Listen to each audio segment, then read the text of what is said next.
তো বন্ধুরা সবাইকে স্বাগতম জানাই আরেকটা ভিডিওতে। আপনাদের সবাইকে স্বাগতম। তো আজকে আমি কিছু গুরুত্বপূর্ণ কথা বলবো, গুরুত্বপূর্ণ বিষয় নিয়ে কথা বলবো। বিষয়টা হলো আসলে শীতকালে হাঁসের কীভাবে যত্ন নিতে হয়। দেখেন আজকে এখন বাজে কয়টা বাজে, এখন বাজে প্রায় হলো 9টা। আমি কিন্তু হাঁস ছাড়ি সকাল সকাল, কিন্তু এখন যে শীতের প্রপাত তাতে কিন্তু হাঁস ছাড়লে কিন্তু খুবই সমস্যা। এই জন্য কিন্তু আমি হাঁস এখন হলো একটু দেরি করে ছাড়ি। দেখেন আর একটা বিষয়, এই যে আমার পুকুরে থাকে না, পুকুরে কিন্তু পানির হলো ইটা একটু হয়ে গেছে, মানে এখানে হলো একটু পানি দেওয়া লাগবে। এই এই পানিতে হাঁস থাকলে কিন্তু অনেক প্রবলেম হবে। তো দেখেন খাবার দেওয়া হয়েছে।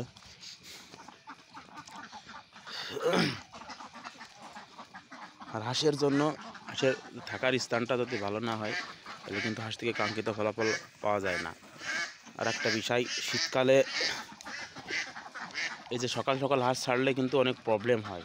আর এই যে এখানে যদি আমার জায়গা না থাকতো তাহলে কিন্তু হাঁস সব পানিতে থাকতো, আর পানিতে থাকা মানে কিন্তু হাঁসের খুব প্রবলেম। তো এই যে খাবার দিয়ে আছে এখানে।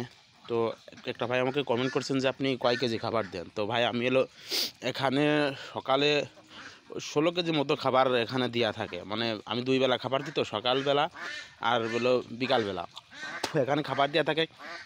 এই খাবার ওরা খাইতে পারে না, ওরাই 1টা পর্যন্ত থাকে, 1টা 1:30 পর্যন্ত থাকে। তারপরে ওই 4টার দিক যাই আমি হলো আবার খাবার দিই। তো দেখেন আমার ঘরের এই যে এখানে যে পর্দা করা আছে, ভিতরে লাইট দেওয়া আছে। এই পর্দার জন্য কিন্তু পর্দা যদি না থাকে কিন্তু হাঁসে কিন্তু প্রচুর পরিমাণে ঠান্ডা লাগবে, আর সমস্যা হবে, পর্যাপ্ত পরিমাণে ডিম পাওয়া যাবে না।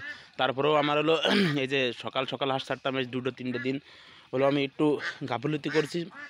বলে আমার গাফিলতি না, আর কি হলো আপনাদের হলো এই প্রাকৃতিকভাবে হলো যে সমস্যাগুলো হইতেছে, মানে প্রচুর পরিমাণ কুয়াশা পড়তেছে, ঠান্ডা বাতাস, যার কারণে আমি হলো হাঁস একটু দেরি করে ছাড়তেছি। তো দেরি করে ছাড়াতে আমার কিন্তু কালকে হলো প্রায় হলো আমি 185-90টা ডিম পাই। তা কালকে আমি পাইছি 170টার মতো। তার মানে আমার হলো 20টা ডিম, প্রায় হলো 15-20টা ডিমের মতো হলো কমছে।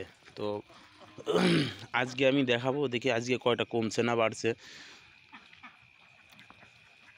তো দেখেন কত সুন্দর হাঁসগুলো এখানে উপরে সব জল। এই যে দেখেন ঠান্ডার ভিতর, এই যে ঠান্ডাতে হাঁস যখন হলো পানিতে থাকে কিন্তু প্রচুর পরিমাণ প্রবলেম হয়। এখান থেকে সরে যাওয়ার পরে কিন্তু হাঁসগুলো সব হলে এখানে উঠে আসবে। আর এই যে খাবার দেন আর সে লেয়ার 1 ফিট। তো চলেন দেখি।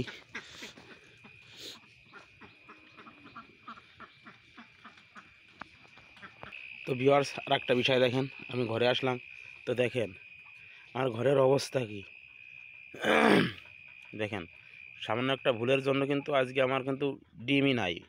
মানে এখানে সমস্যাটা হয়েছে কি, এই যে এখানে হলো ভিতরে হলো কিছু খাবার দেওয়া থাকে, ইঁদুর আছে না, ইঁদুরে গাড়ি করে দেখেন সব ডিম ভিতরে নিয়ে গেছে। আমার ঘরের অবস্থা দেখেন। এখন হলো এগুলো হলো সব ঠিক করা লাগবে। এর ভিতর দিয়ে কিন্তু সব ডিম নিয়ে চলে গেছে। দেখেন অবস্থাটা দেখেন, দেখেন ঘরের অবস্থা কি, একদম ঘর যা তা অবস্থা। এই ঘর আবার ঠিক করা লাগবে। তো দেখেন সামান্য একটা ভুলের কারণে এগুলো হলো দেখে শুনে যদি না রাখা হয় তাহলে কিন্তু প্রচুর প্রবলেম। হাঁস কামার করা এত সহজ ঠিক আছে, কিন্তু আবার অনেক কঠিনও কিন্তু।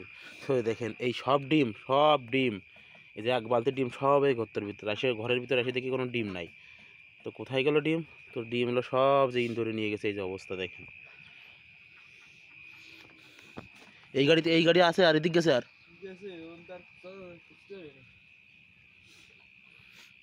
কোথা হয়েছে, ভালো হয়েছে বন্ধের দিলে একের কাছে আর গাড়ি। আর ইসি ভিতরে কোন দিক গেছে? ওইদিক বড় গাড়ি কোন দিক? বাইরের দিক কোদাল দিয়ে খুঁজতে হবে। তো কো শিকার মুখ কো?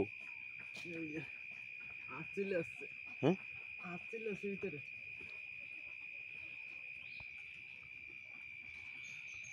ওইদিক কিনেছে।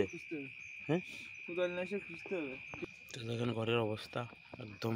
ওই দেখেন ওখানে পুরোটাই হলো খোঁচা লাগছে, কিন্তু যে এখানে কিছু ডিম, মানে ইঁদুরে এই কাজটা করছে, ইঁদুরে গর্ত করছে।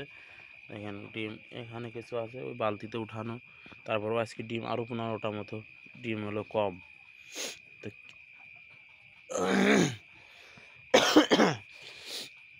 তো তীব্র এই শীতের জন্য কিন্তু হাঁসের অনেক প্রবলেম হইতেছে।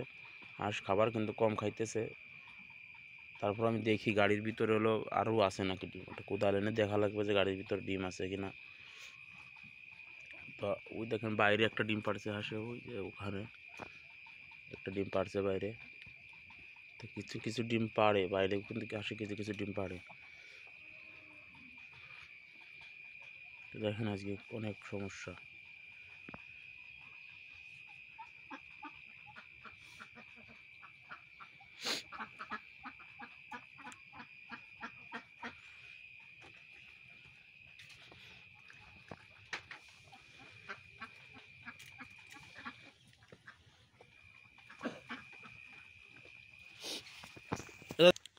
তো ভিউয়ার্স দেখেন আজকে কিন্তু ওটা অনেক বড় ক্ষতি হয়েছে আমার। আসলে আমি বুঝতে পারি না ইঁদুরে আসলে এরকম ক্ষতি করতে, সামান্য ইঁদুরে দেখেন কি পরিমাণ ক্ষতি করছে, আমার ঘরটা নষ্ট করছে। তারপর অনেকগুলো ডিম নিয়েছে। এখন চলেন ওই পাশে দেখি, খুঁজে দেখি যে ডিম বের হয় নাকি। দেখেন এই যে এখানে এক বালতি ডিম আছে, দেখি এখন ওখানে ডিম আছে কিনা।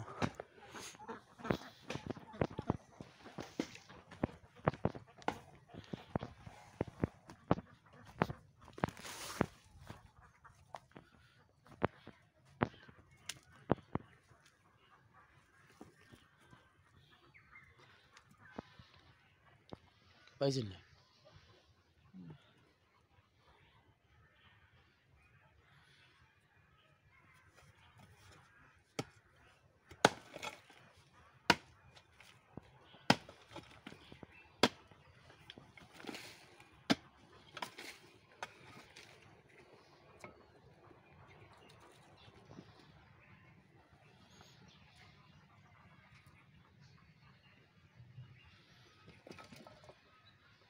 তো সব বাইরের ইঁদুর, সব বাইরের ইঁদুর যে যে ঘরে যে এই অবস্থা করছে দেখেন, কবিনতে গেছে। তো ভিউয়ার্স দেখেন আসলে আমার একটা ছোট ভুলে আসলে কী পরিমাণ ক্ষতি হয়ে গেল। আমার হাঁসের ডিম কমছে অর্থাৎ, তারপরেও কিন্তু ঘরের অবস্থা দেখেন। ঘরটা এখন হলো আবার পুনরায় আবার হলো ঠিক করা লাগবে। তো একটা কষ্টসাধ্য ব্যাপার। তো আসলে সব কিছু আসলে আমি বুঝতে পারি না যে আসলে ইঁদুরে এইভাবে হলো করবে। দেখেন গাড়ি কোন মধ্যে পুরো ঘরই এখন হলো, পুরো ঘরে হলো গুছানো লাগবে। তো বন্ধুরা, তো দুঃখ ভরা মন নিয়ে আজকে আর ভিডিও লম্বা করব না। আজকের মতো টাটা, বাই বাই। তো আমি দেখি আরও এখান থেকে আরও ডিম বের করতে পারি কি না। তো এখন আর ভিডিও করার টাইম নাই।